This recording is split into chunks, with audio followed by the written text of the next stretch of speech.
Vai lá, filho.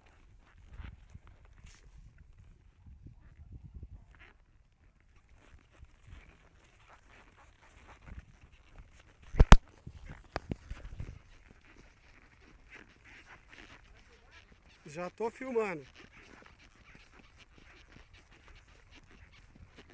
É que todas eu peguei contra o sol, mas tá valendo. Uma hora sai boa. Acerta. Segura ela. Segura.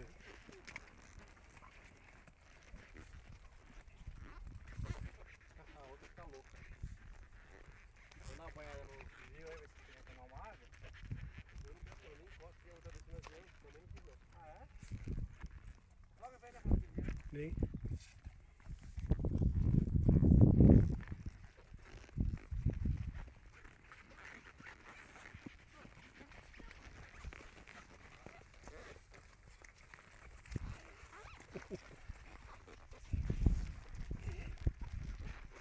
Vai um pouquinho mais.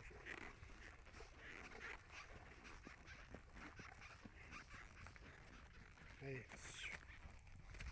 Não.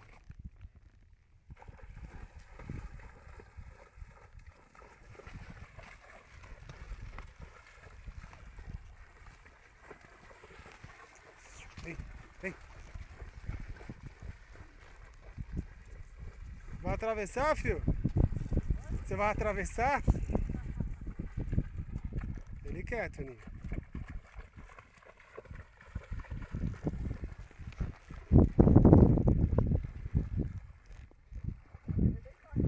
Vai sim, hein? Tá filmando. Ah, eu vou cobrar caro, hein? Ei.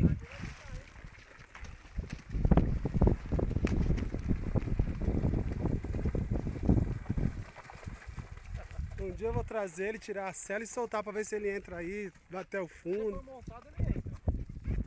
Tira a cela e vai montar. Vou dar uma lavada na pata. É, o meu deu uma lavada na minha pata também. Bora. Ah, molhar tudo, né? Já faz parte.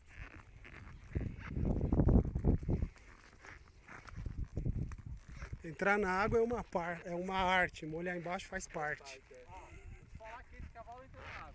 Esse aqui? Você já entrou com ele, né? Caramba! Com esse e com aquele ali, ó. Os dois já entrei. Aí eu venho com os cavalos sabem o caminho, sabem tudo, cara. Não, ela é ensinado, pô. Eu tava sem andar com a minha égua. Eu sei, eu lembro. Seu? Mas também aquela égua não dá trabalho, né, ô Flávio? Você montava a hora que fosse, né? Qual? Quando andava direto nele. Ah, é verdade, é verdade. Mas eu não judia.